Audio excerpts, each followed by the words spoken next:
Shalom Bapak Ibu yang dikasihi oleh Tuhan, apa kabar semuanya? Tentu saya berharap kita semua tetap dalam kesehatan dan dalam kemurahan Tuhan. Kembali kita akan mendengarkan renungan harian pada saat ini, yaitu pada hari Rabu tanggal 16 November sesuai dengan Almanak Nas GKE, terambil dalam Matius pasal 23 ayat yang ke-37 sampai pasal 24 ayat yang ke-14. Sebelum saya membaca firman Tuhan di dalam Alkitab ini, mari kita berdoa. Kami percaya Tuhan memberkati kami semua yang boleh mendengarkan firman Tuhan saat ini melalui renungan harian Resort GKE Puruk Jahu. Masing-masing kami boleh mengambil waktu saat teduh saat ini atas kemurahan Tuhan. Dan firman-Mu pula akan kami baca, akan kami dengarkan bersama-sama. Urapi kami semua ya Tuhan, hingga firman-Mu ini boleh kami lakukan di dalam kami berjuang dan melangkah. Terima kasih Tuhan Yesus, kami percaya Tuhan memberkati kami semua. Amin. Pembacaan Alkitab ini yang akan saya baca demikian dengan 3 perikop. Perikop yang pertama, keluhan terhadap Yerusalem. Perikop yang kedua, bait Allah akan diruntuhkan. Dan perikop yang ketiga, permulaan penderitaan. Yerusalem, Yerusalem, engkau yang membunuh nabi-nabi dan melempari dengan batu orang-orang yang diutus kepadamu. Berkali-kali aku rindu mengumpulkan anak-anakmu sama seperti induk ayam mengumpulkan anak-anaknya di bawah sayapnya, tetapi kamu tidak mau. Lihatlah, rumahmu ini akan ditinggalkan dan menjadi sunyi. Dan aku berkata kepadamu, mulai sekarang kamu tidak akan melihat aku lagi, hingga kamu berkata, diberkatilah dia yang datang dalam nama Tuhan. Sesudah itu Yesus keluar dari bait Allah, lalu pergi. Maka datanglah murid-muridnya dan menunjuk kepada bangunan-bangunan bait Allah. Ia berkata kepada mereka, kamu melihat semuanya itu, aku berkata kepadamu, sesungguhnya tidak satu batu pun di sini akan dibiarkan terletak di atas batu yang lain. Semuanya akan diruntuhkan. Ketika Yesus duduk di atas bukit Zaitun, datanglah murid-muridnya kepadanya untuk bercakap-cakap sendirian dengan dia. Kata mereka, katakanlah kepada kami, bila manakah itu akan terjadi, dan apakah tanda kedatanganmu dan tanda kesudahan dunia? Jawab Yesus kepada mereka, waspadalah supaya jangan ada orang yang menyesatkan kamu. Sebab banyak orang akan datang dengan memakai namaku dan berkata, akulah Mesias, dan mereka akan menyesatkan banyak orang. Kamu akan mendengar deru perang atau kabar-kabar tentang perang. Namun berawas-awaslah, jangan kamu gelisah, sebab semuanya itu harus terjadi, tetapi itu belum kesudahannya. Sebab bangsa akan bangkit melawan bangsa, dan kerajaan melawan kerajaan. Akan ada kelaparan dan gempa bumi di berbagai tempat. Akan tetapi semuanya itu barulah permulaan penderitaan menjelang zaman baru. Pada waktu itu kamu akan diserahkan supaya disiksa, dan kamu akan dibunuh dan akan dibenci semua bangsa oleh karena namaku. Dan banyak orang akan murtad, dan mereka akan saling menyerahkan dan saling membenci. Banyak nabi palsu akan muncul dan menyesatkan banyak orang, dan karena makin bertambahnya kedurhakaan, maka kasih kebanyakan orang akan menjadi dingin. Tetapi orang yang bertahan sampai pada kesudahannya akan selamat. Dan Injil kerajaan ini akan diberitakan di seluruh dunia, menjadi kesaksian bagi semua bangsa. Sesudah itu barulah tiba kesudahannya. Amin.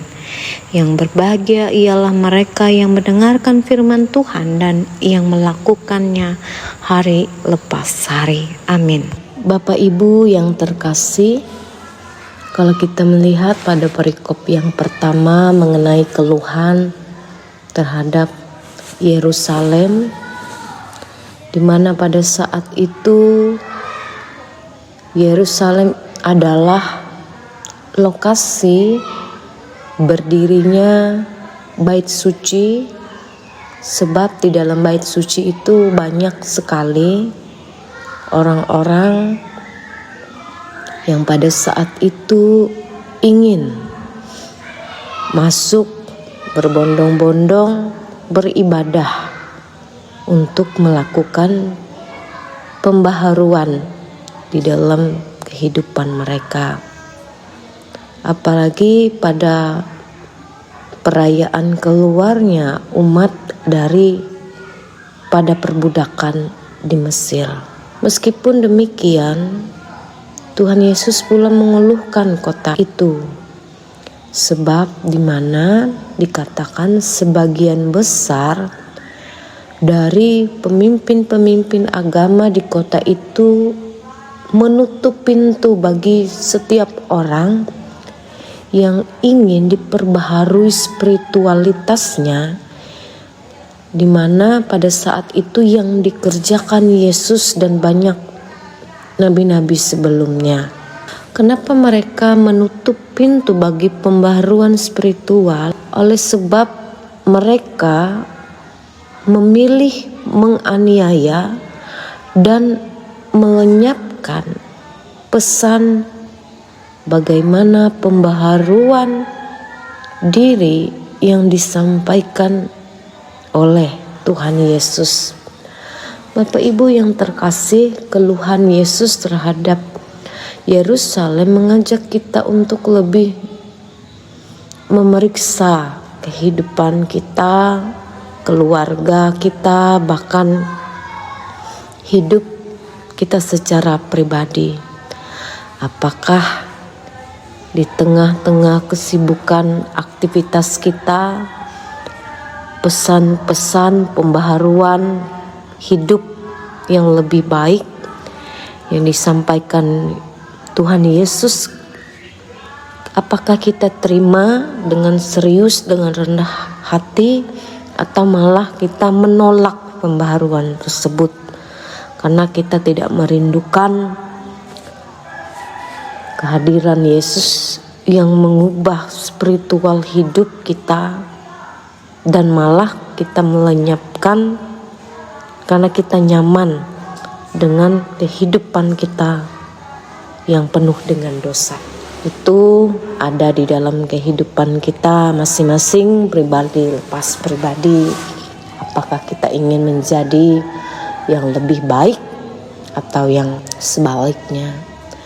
Begitu juga kalau kita melihat Matius 24 ayat yang pertama hingga ayat yang ke-14 ini mengenai khotbah tentang akhir zaman. Ada dua perikop. Yang pertama, bait Allah akan diruntuhkan, dan yang kedua, permulaan penderitaan. Kalau kita melihat Bapak Ibu, Banyak orang bermunculan menafsirkan beberapa kejadian yang akhirnya tafsiran-tafsiran mereka ini tidak berujung pada realita, karena pendapat-pendapat tentang kepastian hari kiamat yang memang hanya sekedar perhitungan orang-orang yang tidak berpijak pada kebenaran firman Tuhan.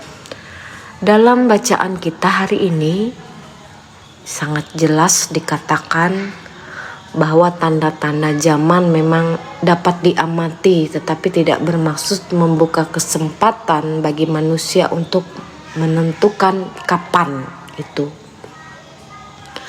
Lalu mengapa hal ini dinyatakan oleh Yesus? Saat itu murid-murid sedang sangat terkagum-kagum menyaksikan kemegahan dan keagungan bangunan Bait Allah.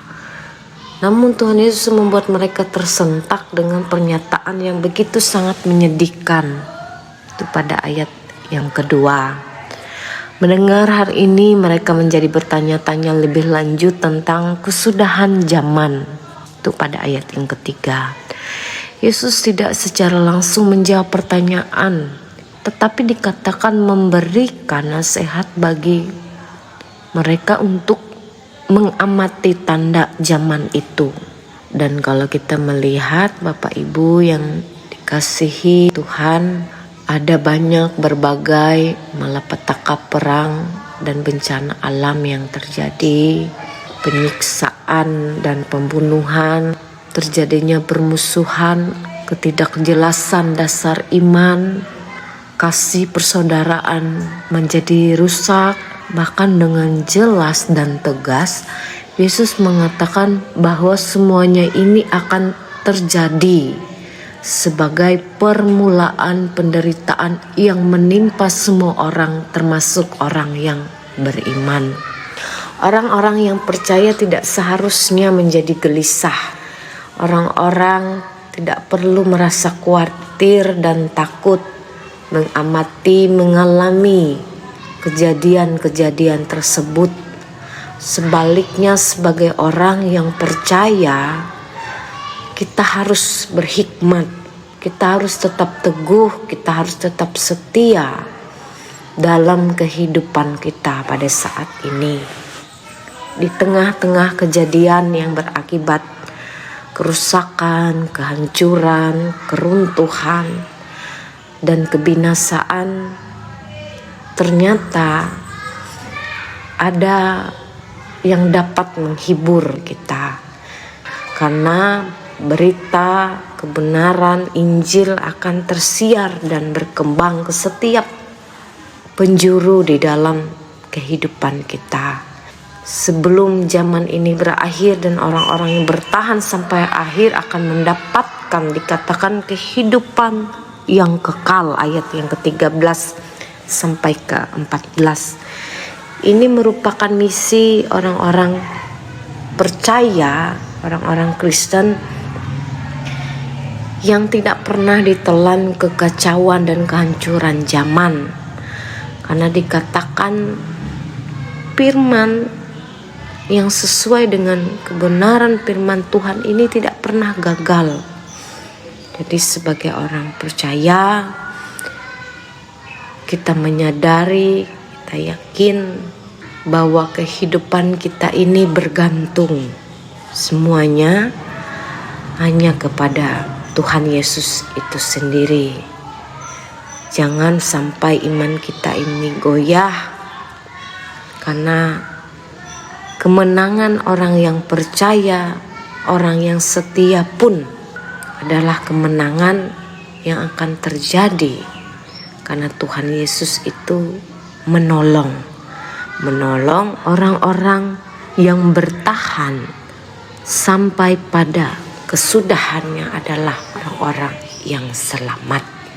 Dengan demikian, biarlah perenungan firman Tuhan ini menjadi kesaksian bagi kita orang Kristen, orang yang percaya kepada Tuhan Yesus, bahwa marilah kita memakai waktu kesempatan yang ada ini untuk melakukan kehidupan yang sesuai seturut dengan apa yang Tuhan Yesus beri dalam hidup kita dan kita jalani dengan baik.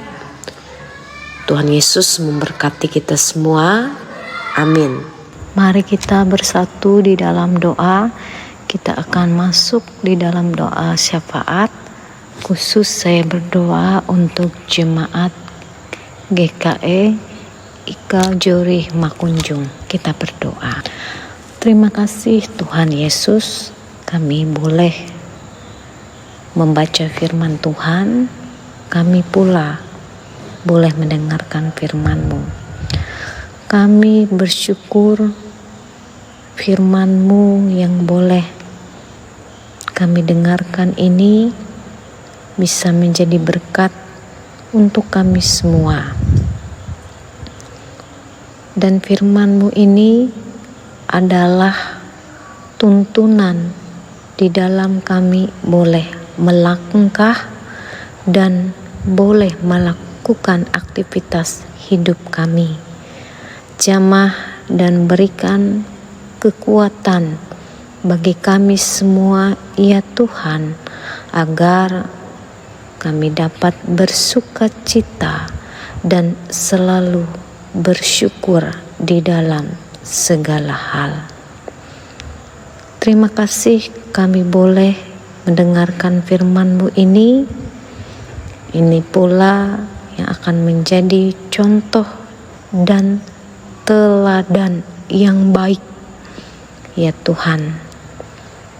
Jemaat-Mu boleh mendengarkannya dan terima kasih.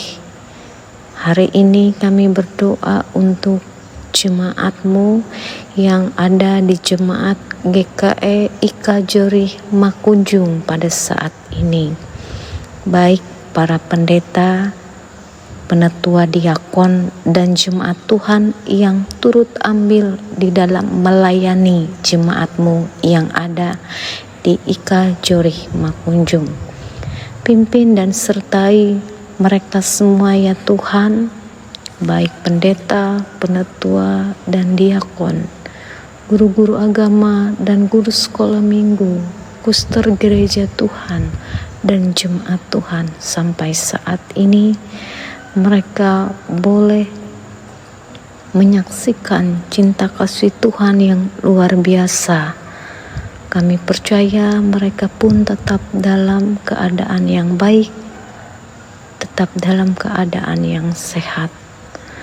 Di dalam tugas aktivitas pekerjaan, Tuhan pula memberikan pertolongan apabila di dalam pekerjaan mereka mengalami kesulitan. Tuhan juga memberikan hikmat agar dapat membimbing jemaat Tuhan, membimbing kehidupan keluarga mereka untuk selalu bersyukur hanya kepadamu. Terima kasih Tuhan.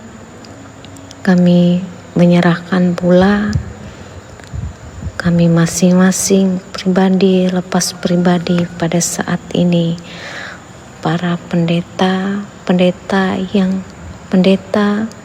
vikaris yang pada saat ini boleh menyampaikan setiap renungan harian bagi semua jemaat-Mu. Pimpin dan sertai kami semua agar kami boleh berhikmat, hidup boleh bijaksana, boleh menjadi teladan yang baik bagi sesama kami dan jemaat Tuhan. Berkati setiap tutur kata, perilaku hidup kami yang boleh menyenangkan hati Tuhan. Terima kasih Tuhan Yesus. Kami berdoa pula bagi Kabupaten Murung Raya pada saat ini. Para pemimpin kami pada saat ini, baik yang ada di Murung Raya sampai ke daerah-daerah. Sertai kehidupan mereka, tugas tanggung jawab mereka. Di dalam mereka boleh mendukung setiap program yang ada. Mereka boleh memberikan kesejahteraan bagi masyarakat yang ada di Murung Raya saat ini. Kami percaya mereka terus hidup di dalam Tuhan dan mereka pun tetap di dalam kemurahan yang berasal daripada Tuhan, agar mereka pula dapat memimpin dan melayani rakyat dengan setulus hati. Terima kasih Tuhan Yesus. Kami pula menyadari ada banyak hal yang boleh menjadi pergumulan harapan dalam hidup kami, jemaat-Mu saat ini. Engkau adalah Allah yang mengetahui rancangan dalam hati dan pikiran kami. Kami percaya dan menyerahkan agar semua yang boleh menjadi pergumulan dan pengharapan kami ini tetap dalam tuntunan yang berasal daripada Tuhan. Terima kasih Tuhan Yesus. Di dalam nama-Mu kami berdoa dan mengucap syukur. Bapa kami yang di sorga, dikuduskanlah nama-Mu. Datanglah kerajaan-Mu, jadilah kehendak-Mu di bumi seperti di sorga. Berikanlah pada hari ini makanan kami yang secukupnya, dan ampunilah kami akan kesalahan kami, seperti kami juga mengampuni orang yang bersalah kepada kami. Dan janganlah membawa kami ke dalam pencobaan, tetapi lepaskanlah kami daripada yang jahat. Karena Engkaulah yang punya kerajaan dan kuasa dan kemuliaan sampai selama-lamanya. Amin. Tuhan memberkati engkau dan melindungi engkau. Tuhan menyinari engkau dengan wajah-Nya dan memberi engkau kasih karunia. Tuhan menghadapkan wajah-Nya kepadamu dan memberi engkau damai sejahtera. Amin.